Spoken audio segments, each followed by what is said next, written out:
السلام عليكم ورحمة الله وبركاته. الحمد لله رب العالمين، الصلاة والسلام على أشرف الأنبياء والمرسلين محمد وعلى آله وصحبه أجمعين. ما بعد، رب يسر ولا تعسر، رب زدنا علما وحلما وفهما وعقلا وأدبا وإيمانا كاملا، رب تمم بالخير والسعادة، وما توفيقي إلا بالله عليه توكلت وإليه أنيب. ما شاء الله كان وما لم يشأ لم يكن، ولا حول ولا قوة إلا بالله العلي العظيم.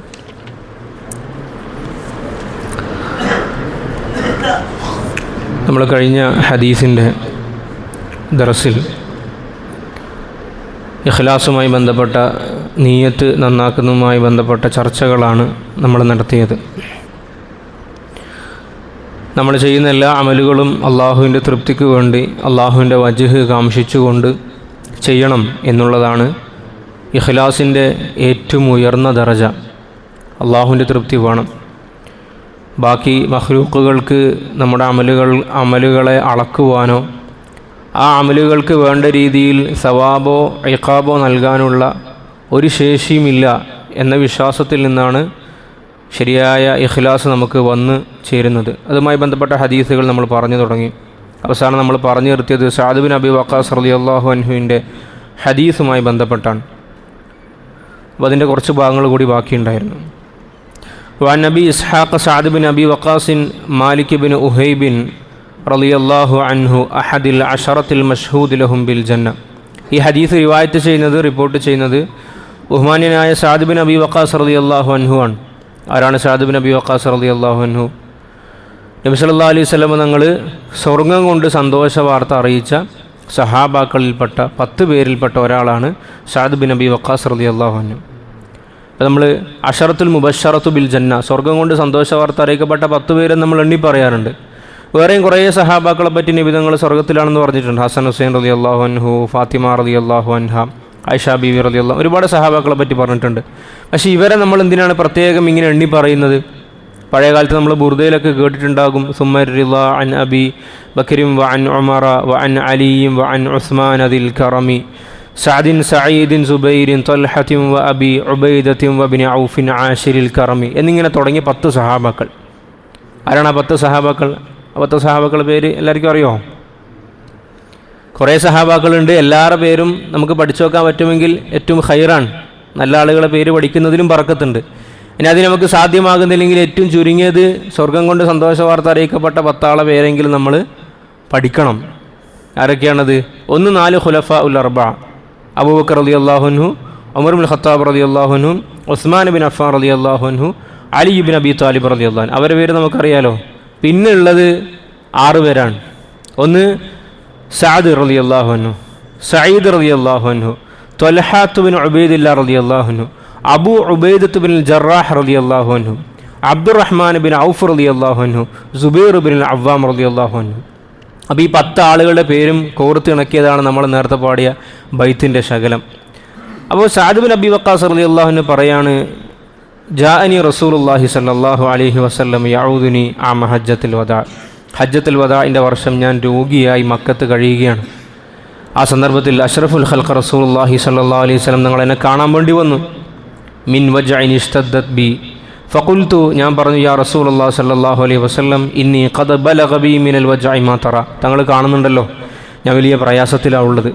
ഇനി ഞാൻ മുന്നോട്ട് ജീവിക്കുമോ എന്ന് എനിക്ക് സംശയമാണ്.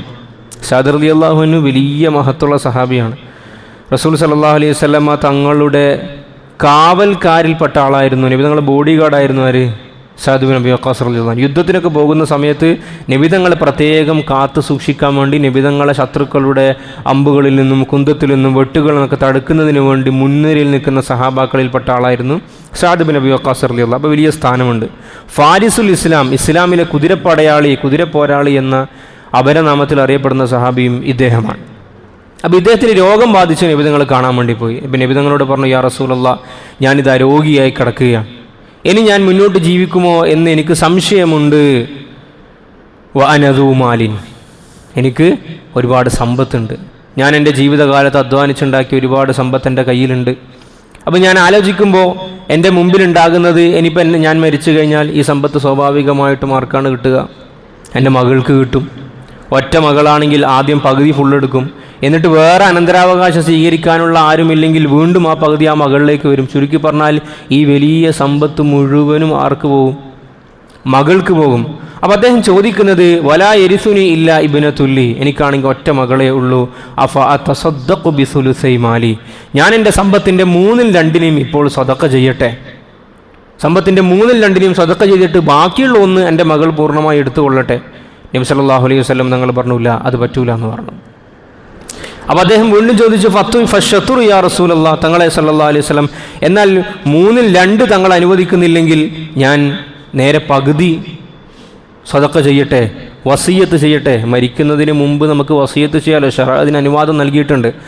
ആരോഗ്യാവസ്ഥയിൽ നിൽക്കുന്ന സമയത്ത് ഒരാൾക്ക് വേണമെങ്കിൽ സമ്പത്ത് മുഴുവനും വസിയത്ത് ചെയ്യാം. സാധാരണ ആരോഗ്യത്തിൽ നിൽക്കുന്ന ഒരവസ്ഥയിലാണ് നമ്മൾക്ക് ഉള്ളത്. നമ്മുടെ കയ്യിൽ സമ്പത്തുണ്ട് എങ്കിൽ നമുക്ക് വേണമെങ്കിൽ എന്ത് ചെയ്യാം? പൂർണ്ണമായി വസിയത്ത് ചെയ്യാം. രോഗാവസ്ഥയിലാണെങ്കിൽ പൂർണ്ണമായി വസിയത്ത് ചെയ്യൽ അനുവദനീയമല്ല. ഇനി ഒരാളങ്ങനെ വസിയത്ത് ചെയ്താലും അത് നടപ്പിലാവില്ല. അപ്പോൾ ചില ആളുകളുണ്ടാവും, അള്ളാഹു എല്ലാവർക്കും ആഫിയത്ത് നൽകട്ടെ, മക്കളൊക്കെ കുറേ പോറ്റി പഠിപ്പിച്ചു, വലിയ ആളുകളാക്കി, മക്കൾ വിദേശത്ത് മറ്റൊക്കെ ജോലിയിലായി, വാപ്പാനെയും ഉമ്മാനെയൊന്നും പ്രായത്തിൻ്റെ സമയത്ത് ഖിദ്മത്ത് ചെയ്യാൻ പറ്റിയില്ല, നോക്കാൻ പറ്റിയില്ല. അങ്ങനെ വാപ്പ രോഗിയായി കിടക്കുമ്പോൾ അല്ലെങ്കിൽ ഉമ്മ രോഗിയായി കിടക്കുമ്പോൾ ഉപ്പാൻ്റെ കയ്യിലൊക്കെ കുറേ സമ്പത്തുണ്ടാകും. അപ്പോൾ ഉപ്പാക്കും ഉമ്മാക്കും ഒരു ദേഷ്യം ഉണ്ടാകും, കണ്ടാ ഞാൻ പ്രായമായിട്ടും എന്നെ നോക്കാൻ വന്നില്ലല്ലോ, എന്നെ ചികിത്സിച്ചില്ലല്ലോ, എന്നെ പരിപാലിച്ചില്ലല്ലോ, എൻ്റെ സമ്പത്ത് തന്നെ എൻ്റെ മകനും മകളും എന്ത് ചെയ്യണ്ട? ആസ്വദിക്കണ്ട, അവർക്ക് എൻ്റെ സമ്പത്ത് കിട്ടണ്ട. അതുകൊണ്ട് എന്ത് ചെയ്യും? ഏതെങ്കിലും ദീനി സംരംഭങ്ങൾക്കോ സംവിധാനങ്ങൾക്കോ യതീംഖാനകൾക്കോ മദ്രസകൾക്കോ പള്ളികൾക്കോ ഫുള്ളായിട്ട് കൊടുക്കും.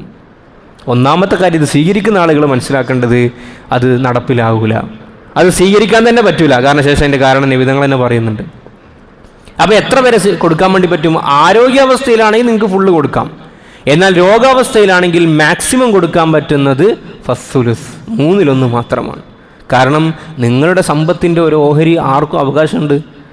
മക്കൾക്കുമുണ്ട്. അപ്പോൾ സഹാബി രണ്ടാമത് ചോദിച്ചു നബിയെ സല്ലല്ലാഹു അലൈഹി വസല്ലം, ഞാൻ നേരെ പകുതി കൊടുക്കട്ടെ? നബി സല്ലല്ലാഹു അലൈഹി വസല്ലം തങ്ങൾ പറഞ്ഞു വേണ്ട, അതും വേണ്ട എന്ന് പറഞ്ഞപ്പോൾ സഹാബി ചോദിച്ചു വസ്സുലുസു, എന്നാൽ ഞാൻ 1/3 കൊടുക്കട്ടെ എന്ന് ചോദിച്ചു. 1/3 ദാനമായി വസിയത്തായി കൊടുക്കട്ടെ? അപ്പോൾ നബി സല്ലല്ലാഹു അലൈഹി വസല്ലം തങ്ങൾ പറഞ്ഞു അസ്സുലുസ് 1/3 വസ്സുലുസു കസീർ, 1/3 തന്നെ ധാരാളമാണ്, മാക്സിമം പോകാവുന്ന പരിധി 1/3. എന്നിട്ട് നബി തങ്ങൾ അതിൻ്റെ കാരണം ബോധിപ്പിച്ചു. എന്തിനാണ് അങ്ങനെ മുഴുവനായി സദഖ ചെയ്ത് അല്ലെങ്കിൽ 2/3 സദഖ ചെയ്ത് പകുതി സദഖ ചെയ്യാൻ ഞാൻ അനുവാദം നൽകാതിരുന്നത്? ഇന്നക അൻതദറ വറസതക അഗ്നിയ ഖൈറും മിൻ അൻതദറഹും ആലതൻ യതകഫഫൂന അന്നാസ്. നീ ഒരു പക്ഷേ മുഴുവനായി സദഖ ചെയ്തു, 2/3 സദഖ ചെയ്തു, എന്നിട്ട് നിന്റെ മകൾക്ക് കിട്ടുന്ന ഓഹരി കുറഞ്ഞുപോയി. മനുഷ്യന്മാരാണ്, സാമ്പത്തിക പ്രയാസങ്ങൾ മറ്റൊക്കെ വന്ന് ചേരാനുള്ള സാധ്യതയുണ്ട്. അങ്ങനെ നിന്റെ മക്കൾ നാട്ടുകാരുടെ മുമ്പിൽ കൈനീട്ടി പോകുന്ന അവസ്ഥ ഉണ്ടാകുന്നതിനേക്കാൾ ഏറ്റവും നല്ലത് നീ നിന്റെ മക്കളെ ധന്യരായി സാമ്പത്തികമായി കപ്പബിലിറ്റിയുള്ള ആളുകളായി അവശേഷിപ്പിക്കലാണ് എന്ന് മുഹമ്മദ് റസൂലുള്ളാഹി സ്വല്ലല്ലാഹു അലൈഹി വസല്ലം. സാധാരണ നമ്മൾ പറയാറുണ്ട്, ഭാവി നമ്മൾ പ്ലാൻ ചെയ്യാൻ പാടില്ല, ഭാവിയെക്കുറിച്ച് നമ്മൾ ആലോചിക്കാൻ പാടില്ല, ഫ്യൂച്ചറിൻ്റെ കാര്യങ്ങൾ ചിന്തിക്കാൻ പാടില്ല എന്നൊക്കെ പറയാറുണ്ട്. പക്ഷേ അത് ഒരു പരിധി വരെ നമ്മൾ ചെയ്യേണ്ടതുണ്ട്. അതാണ് നബിതങ്ങൾ പഠിപ്പിച്ചു കൊടുക്കുന്നത്. അല്ലെങ്കിൽ നബിതങ്ങൾ എന്താ ചെയ്യേണ്ടത്? നല്ല നല്ല നല്ല സൗകര്യമല്ലേ? ഇത്രയും വലിയ സാമ്പത്തിക ശേഷിയുള്ള സാദർ റളിയല്ലാഹുവിൻ്റെ സമ്പത്താണ് കിട്ടാൻ പോകുന്നത്. ഹലാലാണെന്ന് 100-ൽ 101% ഉറപ്പുള്ള സമ്പത്തിന് നബിതങ്ങൾക്ക് ഫുള്ള് വാങ്ങിച്ചിട്ട് റെസീറ്റും കൊടുക്കാമല്ലോ, അപ്പം തന്നെ റെസീറ്റ് മുറിച്ചെടുക്കുക. പക്ഷേ നബിതങ്ങൾ പറഞ്ഞു വേണ്ട, ഇതിന് നിന്റെ മകൾക്കും അവകാശമുണ്ട്. അങ്ങനെ ജനങ്ങളുടെ മുമ്പിൽ അവർ കൈനീട്ടേണ്ടി വരുന്ന അവസ്ഥ ഉണ്ടാകുക എന്ന് പറയുന്നത് അത് ഏറ്റവും മോശമായ കാര്യമാണ്. നിന്റെ മകൾ തന്നെ ചിന്തിക്കും, എൻ്റെ വാപ്പ എനിക്ക് പോലും നൽകാതെ, എന്നെ ധന്യമാക്കാതെ, എൻ്റെ ഫക്കറിനെ പരിഗണിക്കാതെ എൻ്റെ വാപ്പ മറ്റുള്ള ആളുകൾക്ക് കൊടുത്തല്ലോ എന്ന് ചിന്തിക്കാൻ സാധ്യതയുണ്ട്. എന്നിട്ട് റസൂലുള്ളാഹി സ്വല്ലല്ലാഹു അലൈഹി വസല്ലം തങ്ങൾ പറഞ്ഞു കൊടുക്കുകയുണ്ടായി. അപ്പോൾ എന്തിനാ സഅദ് റളിയല്ലാഹു അൻഹു ഇത് മകൾക്ക് ഫുള്ള് കിട്ടണ്ട, ദീനിൻ്റെ മറ്റ് സംരംഭങ്ങൾക്ക് കിട്ടട്ടെ എന്ന് എന്തുകൊണ്ടായിരിക്കും ആഗ്രഹിച്ചിട്ടുണ്ടാകുക? ഒരുപക്ഷെ ചിന്തിച്ചിട്ടുണ്ടാകും, എൻ്റെ സമ്പത്ത് എൻ്റെ മകൾ കിട്ടിയാൽ അത് മകൾ ഉപയോഗിച്ചാൽ എനിക്ക് കൂലി കിട്ടുമോ എന്നതായിരിക്കും സംശയം. നമ്മൾ പുറത്തുള്ള ഒരാൾക്ക് സ്വതക്ക കൊടുക്കുമ്പോൾ നമുക്കറിയാം ഇതിന് കൂലി കിട്ടുമെന്ന്. പക്ഷെ നമ്മുടെ മകൾക്ക്, മകൻക്ക്, ഏളാമാക്ക്, മൂത്തമ്മക്ക്, അല്ലെങ്കിൽ മൂത്തമ്മാൻ്റെ മകന്, അല്ലെങ്കിൽ നമ്മുടെ അടുത്ത ബന്ധുക്കൾക്ക് കൊടുക്കുമ്പോൾ ചിലപ്പോൾ നമുക്ക് തോന്നും ഇതിനിപ്പോൾ കൂലി കിട്ടുമോ? ഈ ഒരു ധാരണ പുറത്താണ് സാദിർ റളിയല്ലാഹു തആല അൻഹു ഒരു പക്ഷേ ഇതൊക്കെ സദക്ക ചെയ്യാമെന്ന് നബി തങ്ങളോട് ചോദിച്ചത്. അപ്പോൾ നബി തങ്ങൾ പറഞ്ഞു, നീ അള്ളാന്റെ തൃപ്തി പ്രതീക്ഷിച്ചുകൊണ്ട് എന്ത് സദക്ക ചെയ്താലും കണ്ടീഷൻ എന്താ? തബ്തഗി ബിഹാ വജ്ഹല്ലാഹ്. ഇത് കൊടുക്കുമ്പോൾ പടച്ചവന്റെ തൃപ്തി എനിക്ക് കിട്ടണം എങ്കിൽ ഇല്ല ഉജിർത അലൈഹ, കിട്ടും, അതിൻ്റെ ഒക്കെ സവാബ് നിനക്ക് കിട്ടും. എത്രത്തോളം? ഹത്താ മാ തജഅലു ഫീ ഫിംറഅതിക.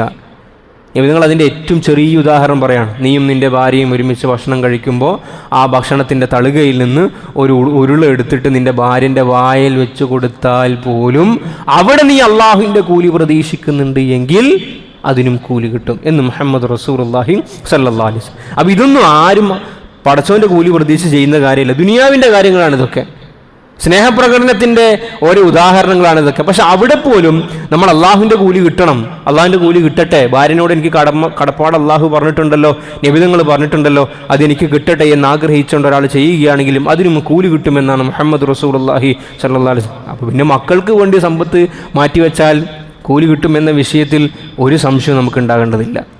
അപ്പോൾ സഅദ് ബിൻ അബീ വഖാസ് റളിയല്ലാഹു അൻഹുവിനും ആ വിഷയത്തിൽ സമാധാനമുണ്ടായി, അദ്ദേഹം അങ്ങനെ ചെയ്യുകയും ചെയ്തു എന്ന് നമുക്ക് കാണാൻ വേണ്ടി സാധിക്കും. അപ്പോൾ അദ്ദേഹത്തിന് അടുത്ത സംശയം, ഫഖുൽതു യാ റസൂലല്ലാഹ് ഉഖല്ലഫു ബഅദ അസ്ഹാബി. അപ്പോൾ സഅദ് ബിൻ അബീ വഖാസ് റളിയല്ലാഹു അൻഹു മക്കത്ത് നിന്ന് മദീനത്തേക്ക് ഹിജ്റ പോയി, മക്കത്ത് ഹജ്ജ് ചെയ്യാൻ വേണ്ടി വന്നു. ഇപ്പം മക്കത്ത് വെച്ച് രോഗിയായിരിക്കുകയാണ്. ഈ രോഗാവസ്ഥയിലാണ് സഅദ് റളിയല്ലാഹു അൻഹുവിനെ ആരെ കാണാൻ വേണ്ടി വരുന്നത്? നബി തങ്ങൾ കാണാൻ വേണ്ടി വരുന്നത്. അപ്പോൾ സഅദ് റളിയല്ലാഹുവിൻ്റെ ബേജാർ എന്താണ്? നബിയെ, ഞാൻ ഇവിടെ നിന്ന് തന്നെ മരിച്ചു പോവോ? ഇവിടെ നിന്ന് തന്നെ മക്കത്ത് വെച്ച് തന്നെ മരിച്ചു പോകുമോ? എന്താ കാര്യം? അവർ മനസ്സിലാക്കിയത് മക്ക അവർ ഉപേക്ഷിച്ച് ഹിജ്റ ചെയ്ത് മദീനത്തെത്തിയല്ലോ, ഇനി മക്കം ഫത്ഹിന് വന്നു ഹജ്ജിന് വന്നാൽ പോലും എവിടത്തേക്ക് തിരിച്ചു പോകണം? മക്കത്തിന് താമസിക്കാൻ പാടില്ല. ഹിജ്റ കഴിഞ്ഞാൽ കംപ്ലീറ്റ് ആ നാട് ഉപേക്ഷിക്കലാണ്. അപ്പോൾ മക്കത്ത് വെച്ച് മരിച്ചു പോവുക എന്ന് പറയുന്നത് ഹിജ്റയുടെ പൂർണ്ണതയ്ക്ക് കോട്ടം സംഭവിക്കുമോ എന്ന ആശങ്കയും ഭയവും ആർക്കുണ്ടായിരുന്നു? സഅദ് റളിയല്ലാഹു അൻഹു ഉണ്ടായിരുന്നു. അതാണ് ചോദിച്ചത്, ഉഖല്ലഫു ബഅദ അസ്ഹാബി, എൻ്റെ സഹാബാക്കളൊക്കെ എൻ്റെ കൂട്ടുകാരൊക്കെ തങ്ങളുടെ കൂടെ ഹജ്ജ് കഴിഞ്ഞ് ഇനി മദീനത്തേക്ക് തിരിച്ചു പോകും, ഞാൻ ഇവിടെ കിടന്ന് മരിച്ചു പോകുമോ? അപ്പോൾ എൻ്റെ ഹിജ്റ അപൂർണമാകുമോ? മക്ക വിട്ട് മദീനത്തെത്തി വീണ്ടും മക്കയിൽ നിന്ന് മരിക്കുന്ന അവസ്ഥ ഉണ്ടാകുമോ എന്ന സംശയം അഷ്റഫുൽ ഖൽഖ് റസൂലുള്ളാഹി സ്വല്ലല്ലാഹു അലൈഹി വസല്ലം തങ്ങളോട് ചോദിച്ചപ്പോൾ നബി തങ്ങൾ അതിന് കൊടുത്ത മറുപടി, നീ മക്കയിൽ വെച്ച് മരിച്ചോ മദീനത്ത് വെച്ച് മരിച്ചോ എന്നതിന് മാനദണ്ഡമുണ്ട്, പരിഗണനയുണ്ട്. പക്ഷെ അതിനേക്കാൾ ശ്രദ്ധിക്കേണ്ടുന്ന കാര്യം എന്താണ്? നിനക്കെങ്ങാനും ആയുസ് നൽകപ്പെട്ടിട്ടുണ്ടെങ്കിൽ, ഇനി ഇവിടെ വെച്ചാണ് നീ മരിക്കുന്നതെങ്കിൽ പോലും ഇവിടെ നീ എന്തെല്ലാം അമലുകൾ ചെയ്യുന്നുണ്ടോ? ഫതഅമല അമലൻ തബ്തഗി ബിഹി വജ്ഹല്ലാഹ്, അവിടെയുമൊക്കെ അള്ളാഹുവിൻ്റെ കൂലി പ്രതീക്ഷിച്ചാണ് നിൽക്കുന്നത്. ഒരാൾ മദീനത്ത് താമസിക്കുന്നു, പക്ഷേ അയാൾ അള്ളാഹിൻ്റെ കൂലി പ്രതീക്ഷിക്കാണ്ടാണ് ചെയ്യുന്നതെങ്കിൽ സവാബ് കിട്ടിക്കൊള്ളണമെന്നില്ല.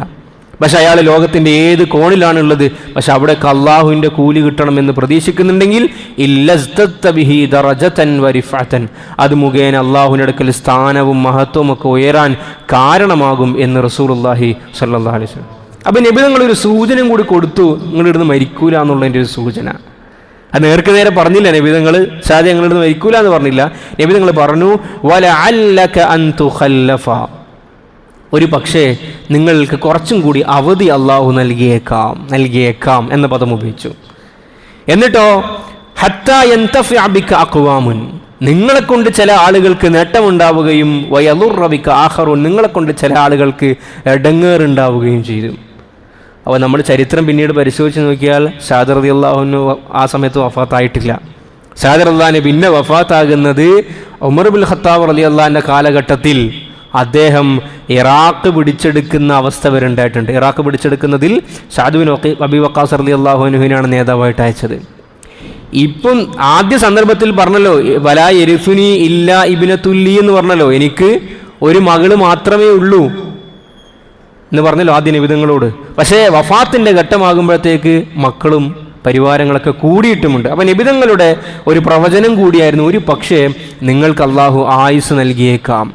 എന്നിട്ടോ ഹത്താ യന്തഫിഅ ബിക അഖ്വാമുൻ, നിങ്ങളെ കൊണ്ട് ചില ആളുകൾക്ക് നന്മ ഉണ്ടാകും, ചില ആളുകൾക്ക് ഉപദ്രവം ഉണ്ടാകും. നബിതങ്ങൾ വലിയൊരു തത്വം നമ്മളെ പഠിപ്പിക്കുന്നത്, നമ്മളെ കൊണ്ട് ലോകത്തുള്ള എല്ലാ ആളുകൾക്കും നന്മ ഉണ്ടാകുക എന്ന് പറയുന്നത് പ്രാക്ടിക്കലി പോസിബിളായ കാര്യമല്ല. ഉണ്ടോ? ഒരിക്കലും സംഭവിക്കൂല. നബിതങ്ങൾ പറഞ്ഞു, ചില ആളുകൾക്ക് മംഗളമുണ്ടാകട്ടെ, അവൻ ജഅലഹുല്ലാഹു മിഫ്താഹൻ ലിൽ ഖൈർ, അവൻ നന്മയുടെ താക്കോലുകളാണ്, അവൻ കാരണം നന്മകളുണ്ടാകും എങ്കിൽ അവനിക്ക് അള്ളാഹു ബറക്കത്ത് ചെയ്യട്ടെ അള്ളാഹുവിൻ്റെ ഭാഗത്തിൽ നിന്ന് അഭിവാദ്യങ്ങൾ എന്ന് പറഞ്ഞു. മാത്രമല്ല അവ മിഗ്ലാഖൻ ലിശ്ശർരി, അവനെ കൊണ്ട് തിന്മകൾക്ക് അള്ളാഹു അവനെ പൂട്ടായി അള്ളാഹു നിശ്ചയിച്ചു. അവനിക്ക് മംഗളം ഉണ്ടാകട്ടെ. അപ്പോൾ ഒരുപാട് നന്മ മാത്രം പറഞ്ഞു പോവുക എന്നുള്ളത് ലോകത്ത് സാധ്യമായ കാര്യമല്ല. നമ്മൾ നന്മകൾ പറയുമ്പോൾ, ഹക്ക് പറയുമ്പോൾ അത് ഇഷ്ടമല്ലാത്ത ഒരുപാട് ആളുകൾ ഉണ്ടാവും. എല്ലാ ആളുകളുടെയും പ്രീതിയും എല്ലാ ആളുകളുടെയും അംഗീകാരവും ഗുഡ് സർട്ടിഫിക്കറ്റും കിട്ടണം ആയിരുന്നുവെങ്കിൽ, അതാണ് ജീവിതത്തിൻ്റെ ലക്ഷ്യമെങ്കിൽ, അത് ആർക്ക് കിട്ടണമായിരുന്നു? മുഹമ്മദ് റസൂലുള്ളാഹി സ്വല്ലല്ലാഹു അലൈഹി വസല്ലം തങ്ങൾക്ക് കിട്ടിയോ? കുടുംബത്തിൽ നിന്ന് ഫുള്ള് കിട്ടിയോ? സമുദായത്തിൽ നിന്ന് ഫുള്ള് കിട്ടിയോ? ഇനി ഈ കാലം അത്രയും നിങ്ങൾ എടുത്തു നോക്കൂ. സമ്പൂർണ്ണമായ അംഗീകാരിക്കും അഷ്റഫുൽ ഖൽഖ് റസൂലുള്ളാഹി സ്വല്ലല്ലാഹു അലൈഹി വസല്ലം നിങ്ങൾക്ക് കിട്ടിയോ? ഇല്ല. തങ്ങൾ വെറുക്കുന്ന ആളുകൾ അന്നുമുണ്ട്, ഇന്നുമുണ്ട്, ഇനിയൊന്നും ഉണ്ടാകും. അത് അവരുടെ ഹൃദയത്തിൻ്റെ കേടിൻ്റെ അടയാളമാണ്. അപ്പോൾ സഹോദരൻ റളിയല്ലാഹു പറയാണ്, നിങ്ങളെ കൊണ്ട് ചില ആളുകൾക്ക് നന്മയുണ്ടാകും, ചില ആളുകൾക്ക് നിങ്ങളെ കൊണ്ട് ഇടങ്ങേറുണ്ടാകും. ഹക്ക് പറയുമ്പോൾ ഹക്കല്ലാത്ത ആളുകൾക്ക് അതിൻ്റെ പ്രയാസമുണ്ടാകും. അപ്പോൾ ഇതിൽ കൂടി സഅദ് ബിൻ അബീ വഖാസ് റളിയല്ലാഹു തആല അൻഹുവിൻ്റെ ആ നിയ്യത്തിനെ സംബന്ധിച്ചാണ് നബി തങ്ങൾ പഠിപ്പിക്കുന്നത്. എന്നിട്ട് നബി തങ്ങൾ ദുആ ചെയ്തു, അല്ലാഹുമ്മ അംദി അസ്ഹാബി ഹിജ്റതഹും, അല്ലാഹുവേ എൻ്റെ സഹാബാക്കളുടെ ഹിജ്റ നീ കബൂൽ ചെയ്യണേ അല്ലാ, അത് നീ സമ്പൂർണ്ണമാക്കണേ അല്ലാ. വലാ തറുദ്ദഹും അലാ ആഖാബിഹിം, അവരെ നീ പിന്നോട്ടേക്ക് നീക്കിക്കളയല്ലേ അല്ലാ എന്ന് അഷ്റഫുൽ ഖൽഖ് റസൂലുള്ളാഹി സ്വല്ലല്ലാഹു അലൈഹി വസല്ലം തങ്ങൾ ദുആ ചെയ്യുകയുണ്ടായി. അടുത്ത ഹദീസ് വഅൻ അബീ ഹുറൈറത അബ്ദുറഹ്മാൻ ഇബ്നു സഖർ റളിയല്ലാഹു അൻഹു, അബൂ ഹുറൈറ റളിയല്ലാഹു അൻഹു ആണ് ഈ ഹദീസ് റിപ്പോർട്ട് ചെയ്യുന്നത്. ഒരു പക്ഷേ നമ്മളൊക്കെ ഹദീസിൻ്റെ ഗ്രന്ഥങ്ങളിൽ ഏറ്റവും കൂടുതൽ കേൾക്കുന്ന പേരാണ് അബൂ ഹുറൈറ റളിയല്ലാഹു അൻഹു. ഏകദേശം 5400ഓളം ഹദീസുകൾ മഹാനവറുകൾ റിപ്പോർട്ട് ചെയ്തിട്ടുണ്ട്. ഖൈബറിൻ്റെ വർഷമാണ് മഹാനവറുകൾ മുസ്ലിമായത്. ശേഷം പിന്നീട് അബൂ ഹുറൈറയുടെ പ്രധാനപ്പെട്ട പണി എന്തായിരുന്നു? നബിതങ്ങളുടെ കൂടെ 24 മണിക്കൂറും കൂടുതൽ തന്നെ എന്താ ചെയ്യുക? നബി തങ്ങളുടെ ഭാഗത്ത് നിന്ന് കിട്ടുന്ന ഹദീസുകൾ, അമലുകൾ, ഇതെല്ലാം ക്രോഡീകരിക്കലാണ് അബൂ ഹുറൈറയുടെ പണി. അതുകൊണ്ടാണ് അബൂബക്കർ റളിയല്ലാഹു അൻഹു റിപ്പോർട്ട് ചെയ്ത ഹദീസിനേക്കാളും കൂടുതൽ ആരെ ഹദീസ് നമുക്ക് കാണാൻ പറ്റുക? അബൂ ഹുറൈറയുടെ പേര്. ശരിക്കും എന്താ മൂപ്പർ പേര്?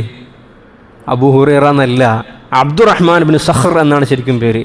പിന്നെ എങ്ങനെ അബൂ ഹുറൈറ എന്നുള്ള പേര് വന്നത്? അബൂ ഹുറൈറ എന്ന് പറഞ്ഞാൽ പൂച്ചക്കാരൻ എന്നർത്ഥം, പൂച്ചക്കാരൻ. അപ്പോൾ നബി സല്ലല്ലാഹു അലൈഹി വസല്ലം നിങ്ങൾ ഒരിക്കലും കാണുമ്പോൾ അബൂ ഹുറൈറ റളിയല്ലാഹുവിൻ്റെ കയ്യിൽ ഒരു പൂച്ച. അപ്പോൾ നബി സല്ലല്ലാഹു അലൈഹി വസല്ലം തങ്ങൾ എന്താ ഇത്? നബിയെ തങ്ങളൊരു പൂച്ചയാണ്, ഹിറത്തുൻ. അപ്പോൾ നബി തങ്ങൾ വിളിച്ചു, യാ അബാ ഹുറൈറ, ഓ പൂച്ചക്കാരാ, നമ്മളെ ഭാഷയിൽ പൂച്ചക്കാരാന്ന് വിളിച്ചു. നബി തങ്ങൾ അതിനെ വിമർശിക്കുകയോ അതിനെ കുറ്റപ്പെടുത്തുകയോ അതിനെ നിരുത്സാഹപ്പെടുത്തുകയോ ഒന്നും ചെയ്തിട്ടില്ല. അപ്പോൾ ഇന്ന് പിന്നെ പല ആളുകളും ഈ പറഞ്ഞ പോലെ പൂച്ച വളർത്തുക, പെറ്റിനെ കൂട്ടി നടക്കുന്ന ഒരു സ്ഥിതിവിശേഷം നമുക്കുണ്ട്. ഇസ്ലാം അതിന് വിമർശനങ്ങളോ നിരുത്സാഹപ്പെടുത്തുകയോ ഒന്നും നടത്തിയിട്ടില്ല. ശറഅ അതിന് ചില കണ്ടീഷൻസ് വെച്ചിട്ട് നിങ്ങൾക്ക് മൃഗങ്ങളെ വളർത്താം. കൽബിനെ ഒഴിച്ചിട്ട്, നായെ ഒഴിച്ചിട്ട്, അതുപോലെ ഖിൻസീർ പന്നിയെ ഒഴിച്ചിട്ട് ബാക്കി മറ്റുള്ള മനുഷ്യന്മാർക്ക് ബുദ്ധിമുട്ടുണ്ടാക്കുന്ന പിന്നെ ഹിംസ്ര ജന്തുക്കൾ ഒഴിച്ചിട്ട് ബാക്കി ജീവികളെ നിങ്ങൾക്ക് വളർത്താം. അതിനൊരു കുഴപ്പമില്ല. നബി തങ്ങൾ എന്നെ അനുവദിച്ചിട്ടുണ്ട്. കിളികളെ വളർത്താം, കുരുവികളെ വളർത്താം. പക്ഷെ എന്താ അതിൻ്റെ കണ്ടീഷൻ? നിങ്ങൾ അതിനെ വളർത്തുമ്പോൾ അതിൻ്റെ അവകാശങ്ങൾ അതിന് നിങ്ങൾ പൂർത്തീകരിച്ച് കൊടുക്കണം. അതിന് വെള്ളം കൊടുക്കണം, അതിന് സമയത്ത് ഭക്ഷണം കൊടുക്കണം, അതിന് ചില സമയത്ത് എന്ത് ചെയ്യേണ്ടി വരും? ഉലാത്തേണ്ടി വരും. അപ്പോൾ നിങ്ങൾ എന്ത് ചെയ്യേണ്ടി വരും? അതിൻ്റെ കടിഞ്ഞാണം പിടിച്ച് നടക്കേണ്ടി വരും. അപ്പോൾ ഇസ്ലാം ഇതൊന്നും അനുവദിക്കാത്ത എന്തോ ചില സംഗതികളാണ്, നമ്മൾ തെറ്റിദ്ധരിക്കേണ്ടതില്ല. അങ്ങനെ ഒരാൾ വളർത്തുന്നുണ്ടെങ്കിൽ നമ്മൾ അയാളെ കണ്ണടച്ച് കാടടച്ച് വെടിവെച്ച് വിമർശിക്കേണ്ട ആവശ്യമില്ല. അയാളെ പോറ്റുന്നുണ്ടെങ്കിൽ പോറ്റിക്കൊള്ളട്ടെ. മനഃശാസ്ത്രപരമായി ഇങ്ങനെ ജീവികളെ വളർത്തുന്നതിൽ വലിയ ഉപകാരങ്ങളുണ്ട്. ഈ പൂച്ചനൊക്കെ വളർത്തുന്ന ആളുകളിൽ അവർ ചെറിയ പ്രായത്തിലോ മറ്റാണ് വളർത്തുന്നതെങ്കിൽ നമ്മൾ ഈ വളർത്തുക എന്ന് പറയുന്നതിൻ്റെ തന്നെ സിറെന്താ, രഹസ്യം എന്താ? അയാൾക്ക് പരിപാലനത്തിൻ്റെ ക്വാളിറ്റികൾ ഉണ്ടായിക്കൊണ്ടിരിക്കുകയാണ്. നമുക്കറിയാലോ, ജീവനുള്ള രൂപങ്ങൾ ഉപയോഗിക്കാൻ പാടില്ല. ശറഅ അതിനെ വിലക്കിയിട്ടുണ്ട്. ഇസ്ലാമിൻ്റെ നിയമം അങ്ങനെയാണ്. അതിൻ്റെ പിന്നിൽ കുറേ തത്വങ്ങളുണ്ട്. നമുക്കത് മറ്റേതെങ്കിലും സ്ഥലത്ത് വിശദീകരിക്കാം. എന്നാൽ നബി തങ്ങൾ പഠിപ്പിച്ചു, ചെറിയ പെൺകുട്ടികൾക്ക് ഡോളിനെ ഉപയോഗിക്കാം, പാവകളെ ഉപയോഗിക്കാം. എന്താ അതിൻ്റെ കാരണം നബി നിങ്ങൾ പഠിപ്പിച്ചത്? നിങ്ങൾ ചെറിയ പെൺകുട്ടികളെ ശ്രദ്ധിച്ചിട്ടുണ്ടോ? അവരുടെ കയ്യിൽ ഡോളിനെ കിട്ടിയാൽ അവരെന്താ ചെയ്യാറുള്ളത്? അവരതിന് കുളിപ്പിച്ചു കൊടുക്കും, അതിന് ഭക്ഷണം ഉണ്ടാക്കി കൊടുക്കും, അതിന് ഡ്രസ്സ് ഇട്ട് കൊടുക്കും, അതിനെ ചെറിയ തുണിയൊക്കെ കെട്ടിയിട്ട് താരാട്ട് വാട്ടി ഉറക്കി കൊടുക്കും. അപ്പോൾ ചെറിയ പ്രായത്തിൽ തന്നെ അവരുടെ ഉള്ളിൽ ആ സ്കില്ല് ഡെവലപ്പ് ചെയ്യാൻ, പരിപാലനം എന്ന് പറയുന്ന, തർബിയത്ത് എന്ന് പറയുന്ന ഗുണം അവരിൽ വളർത്തിയെടുക്കുന്നതിന് വേണ്ടി നബി സല്ലല്ലാഹു അലൈഹി വസല്ലം തങ്ങൾ അത് വകവെച്ചു കൊടുത്തു. ഇതുപോലെയാണ് പെറ്റിനെ ഒരാൾ വളർത്തുന്നുണ്ടെങ്കിൽ ചില ആളുകൾക്കൊക്കെ അതിൻ്റെ അടുത്തുള്ള ഇടപെടലും സഹവാസവും ഒക്കെ മാനസികമായി ഭയങ്കര കംഫർട്ട് ഉണ്ടാക്കും. അപ്പോൾ ഇവിടെ അബൂ ഹുറൈറ റളിയല്ലാഹു അൻഹു അടുക്കൽ ഉണ്ടായിരുന്നു. നബി സല്ലല്ലാഹു അലൈഹി വസല്ലം നിങ്ങൾ നിരുത്സാഹപ്പെടുത്തിയതായി നമുക്ക് ഹദീസുകളിലൊന്നും കാണാൻ സാധിക്കുന്നില്ല. പിന്നെ അതിൻ്റെ മസലകൾ ഓരോന്നുണ്ട്, അതെല്ലാത്തിലും ഉണ്ടല്ലോ, ഇതിൽ മാത്രമല്ലല്ലോ. നജസ് അത് വളർത്തി ജീവിയിലായാലും എല്ലാത്തതിലായാലും ഒക്കെ നജസിൻ്റെ ചർച്ചകളുണ്ട്. അതൊരാൾ സൂക്ഷിച്ചിട്ടുണ്ട്. അതിപ്പോൾ കുഞ്ഞിനെ വളർത്തുമ്പോൾ അങ്ങനെ തന്നെയല്ലേ. ചില ആൾ ഒരു പൂച്ചനെ വളർത്തിക്കഴിഞ്ഞാൽ, അല്ലെങ്കിൽ പിന്നെ ചെറിയ കോഴിനെയും കുരുവിനൊക്കെ വളർത്തിക്കഴിഞ്ഞാൽ അത് കാഷ്ടിക്കൂലേ, അത് അതിൻ്റെ നജസ്സുകൾ ഉണ്ടാകൂലേ. അതിപ്പോൾ നിങ്ങളുടെ വീട്ടിൽ ചെറിയ കുഞ്ഞുണ്ടെങ്കിൽ നിങ്ങൾ എന്താ ചെയ്യൽ? ചെറിയ കുഞ്ഞുണ്ടെങ്കിൽ എന്താ ചെയ്യൽ? അതും അവിടെ ഇതൊക്കെ സംഭവങ്ങൾ ഉണ്ടാകുന്നില്ലേ? അപ്പം ഈ അർത്ഥത്തിൽ ശറഅ അനുവദിച്ചതിനെ നമുക്ക് അനുവദനീയമാണെന്ന് മനസ്സിലാക്കാൻ വേണ്ടി സാധിക്കും. ഏതായാലും അഷ്റഫുൽ ഖൽഖ് റസൂലുള്ളാഹി സ്വല്ലല്ലാഹു അലൈഹി വസല്ലം തങ്ങളുടെ കൂടെ വിശപ്പ് പോലും സഹിച്ചുകൊണ്ട് ഇൽമിന് വേണ്ടി ജീവിതം മാറ്റിവെച്ച മഹാനാണ് ബഹുമാനപ്പെട്ട അബൂ ഹുറൈറ റളിയല്ലാഹു തആല അൻഹു. എവിടെ പോയാലും നബി തങ്ങളുടെ കൂട്ടത്തിൽ തന്നെ ഉണ്ടാകും. അബൂ ഹുറൈറ റളിയല്ലാഹു അൻഹു റിപ്പോർട്ട് ചെയ്യുന്നു, നബി തങ്ങൾ പറഞ്ഞു, ഖാല റസൂലുള്ളാഹി സ്വല്ലല്ലാഹു അലൈഹി വസല്ലം ഇന്നല്ലാഹ ലാ യൻദുറു ഇലാ അജ്സാമികും വലാ ഇലാ സുവരിക്കും വലാകിൻ യൻദുറു ഇലാ ഖുലൂബിക്കും വഅഅമാലിക്കും. റവാഹു മുസ്ലിം. തീർച്ചയായും അല്ലാഹു തആല നിങ്ങളുടെ ശരീരം നോക്കിക്കൊണ്ടല്ല അല്ലാഹു കൂലി നൽകുന്നത്. വലാ ഇലാ സുവരിക്കും, നിങ്ങളുടെ ബാഹ്യമായ കോലം നോക്കിയിട്ടല്ല, മാത്രം നോക്കിയിട്ടല്ല അള്ളാഹു കൂലി നൽകുന്നത്.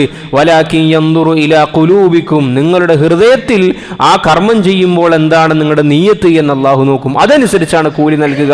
വഅഅമാലിക്കും, നിങ്ങളുടെ ശറഇന്റെ അമലുകൾ അനുസരിച്ചാണോ നിങ്ങളുടെ അമലുകൾ വന്നിരിക്കുന്നത് എന്നും നോക്കിയിട്ടാണ് കൂലി നൽകുക എന്ന് ഹബീബായ റസൂലുള്ളാഹി സ്വല്ലല്ലാഹു അലൈഹി വസല്ലം. ഒരാൾ വന്നിട്ട് വെറുതെ ഇങ്ങനെ കൈവന്തിക്കുന്നു. അപ്പോൾ അയാൾ എന്താ നിയ്യത്താക്കുന്നത്? ഒന്ന് കൈയൊക്കെ പൊന്നിട്ട് ജോയിൻ്റ് ഒക്കെ ഒന്ന് എന്ത് അനങ്ങട്ടെ, കൈൻ്റെ ജോയിൻ്റ് ഒക്കെ ഒന്ന് നല്ല എക്സസൈസ് അല്ലേ, നല്ല എക്സസൈസ് അല്ലേ. കൈയൊക്കെ ഇങ്ങനെ ഉയർത്തുന്നു, നമ്മളെ നട്ടൽ നമ്മൾ വളക്കുന്നു, നമ്മൾ ഭൂമിയിലേക്ക് ഇങ്ങനെ താഴ്ന്നു പോകുന്നു, നേരെ നിൽക്കുന്നു, വലത്തോട്ടേക്ക് തിരിയുന്നു, ഇടത്തോട്ടേക്ക് തിരിയുന്നു, കുറച്ച് സമയം നിൽക്കുന്നു. ഇതൊക്കെ ആരോഗ്യപരമായി കുറേ ഗുണമുള്ള കാര്യമാണ്. അപ്പോൾ അയാൾ ചിന്തിക്കുന്നത് അങ്ങനെയാണെങ്കിൽ അള്ളാഹുവിൻ്റെ അടുക്കൽ അയാൾക്ക് കൂലി കിട്ടൂല. എപ്പോഴാണ് കൂലി കിട്ടുക?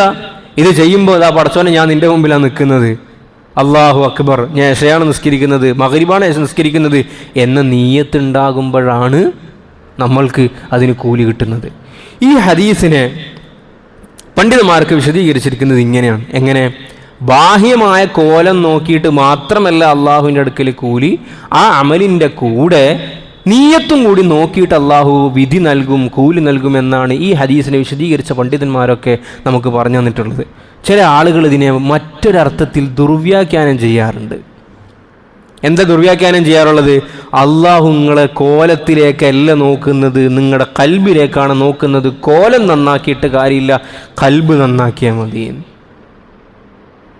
അപ്പോൾ ബാഹ്യമായി എന്ത് കോലത്തിൽ നടക്കാം?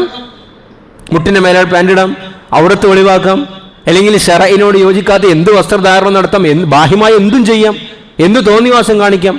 എന്നിട്ടോ പറയാന്താ? അള്ള മൊത്തൊന്നല്ല നോക്കുന്നത്, അള്ള നോക്കുന്നത് എങ്ങോട്ടേക്കാണ്? ഹൃദയത്തിലേക്കാണ്. ഇത് സത്യത്തിൽ പറഞ്ഞാൽ തെറ്റിദ്ധരിപ്പിക്കലാണ്. ബാഹ്യമായി ഇങ്ങനെയൊക്കെ നടക്കണമെന്ന് പറഞ്ഞത് ആരെന്നെയാണ്? ആരാണ്? നിങ്ങൾ മുട്ടിൻ്റെ താഴെ പാൻറ് ധരിക്കണം പുരുഷനാണെങ്കിൽ, മുട്ടിൻ്റെ മേലോട്ട് വരാൻ പാടില്ല എന്ന് പഠിപ്പിച്ചതാരാ? അള്ളാഹു സുബ്ഹാനഹു വ തആല. അപ്പോൾ അള്ളാഹു പറഞ്ഞ ചിലതിനെ നമ്മൾ എടുക്കുകയും ചിലതിനെ നമ്മൾ ദുർവ്യാഖ്യാനം ചെയ്യുക എന്ന് പറയുന്നത് നമ്മുടെ ഭാഗത്തുണ്ടാകുന്ന അബദ്ധമാണ്. അപ്പോൾ ഈ അർത്ഥത്തിലെല്ലാം നമ്മുടെ സ്വന്തം ഇച്ഛക്കും നമ്മുടെ താല്പര്യങ്ങൾക്ക് വേണ്ടി ഹബീബിൻ്റെ നബി സല്ലല്ലാഹു അലൈഹി വസല്ലം തങ്ങളുടെ വാക്കുകൾ ദുർവ്യാഖ്യാനം ചെയ്യുക എന്ന് പറയുന്നത് അത് മോശമായ കാര്യമാണ്. അപ്പോൾ ഇവിടെ നോക്കുക, ഇന്നല്ലാഹ ലാ യൻദുറു, അതാണ് പദം. നോക്കുന്നില്ല എന്ന് പറഞ്ഞതിൻ്റെ ഉദ്ദേശം കൂലി നൽകൂല എന്ന് മാത്രമാണ്. അപ്പോൾ കൂലി കിട്ടണമെങ്കിൽ നമ്മുടെ ലാഹിറും നന്നാകണം, ബാത്തിനും നന്നാകണം. അപ്പോൾ ഞാൻ അതിൻ്റെ കുറച്ച് ഡെപ്തിലുള്ളൊരു സാധനം പറഞ്ഞുതരാം, നിങ്ങളൊന്ന് ശ്രദ്ധിച്ചാൽ നിങ്ങൾക്ക് മനസ്സിലാവും. അപ്പോൾ എന്താ ഇവർ പറയുന്നത്? പുറം നന്നാകണ്ട, എന്തായാൽ മതി, ഉള്ളു നന്നായാൽ മതി. പുറം നന്നാക്കലാണോ എളുപ്പം, ഉള്ളു നന്നാക്കലാണോ എളുപ്പം? ഏതാ എളുപ്പമുള്ള കാര്യം?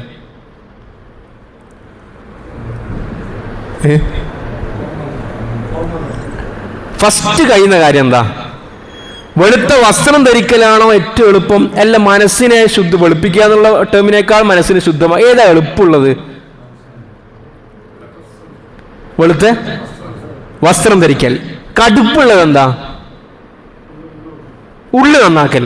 അപ്പൊ അല്ലാഹ് പറയുന്നത് കടുപ്പമായത് ശരിയായാൽ മാത്രമേ ഞാൻ നിങ്ങൾക്ക് കൂലി നൽകൂ. അപ്പൊ കടുപ്പമായത് ശരിയാകണമെങ്കിൽ അത് പുറംഭാഗം നന്നാകണ്ടേ? അത് ഞാൻ പറഞ്ഞ ഒന്നും കൂടി ഒന്ന് ആലോചിക്കാം. ഉള്ളു നന്നായി, ശരി, ഉള്ളു നന്നായി, ഇതെങ്ങനെ മനസ്സിലാവും? ഉള്ളു നന്നായി എന്നതിൻ്റെ അടയാളം എന്താണ്? നമ്മളെല്ലാത്തിനും നീയത്ത് വേണമെന്ന് പറയാറുണ്ടല്ലോ. ഇപ്പം നിക്കാഹ് നടത്താൻ വേണ്ടിയിട്ട് വലിയും അതുപോലെ വരനും ഇരിക്കുന്നു, ഖത്തീബ് നിൽക്കുന്നു. അപ്പം വലിയനെ സംബന്ധിച്ചിടത്തോളം തൻ്റെ മകളെ കല്യാണം കഴിപ്പിച്ച് കൊടുക്കാൻ തയ്യാറാണ് എന്ന് അയാൾ ഉള്ളിലുണ്ട്. മറ്റയാളെ സംബന്ധിച്ചിടത്തോളം ഈ പെണ്ണിനെ ഞാൻ വധുവായി സ്വീകരിക്കാൻ തയ്യാറാണെന്നുണ്ട്. ഇതെല്ലാവർക്കും അറിയുന്നതുകൊണ്ടാണല്ലോ പുറത്ത് ഈത്തപ്പഴവും മറ്റേ കാപ്പിയൊക്കെ കൊടുത്ത് കാത്തുക്കുന്നതും ഇവിടെ മഹറിൻ്റെ സാധനമൊക്കെ ഇങ്ങനെ വെച്ച് ഇരിക്കുന്നതും.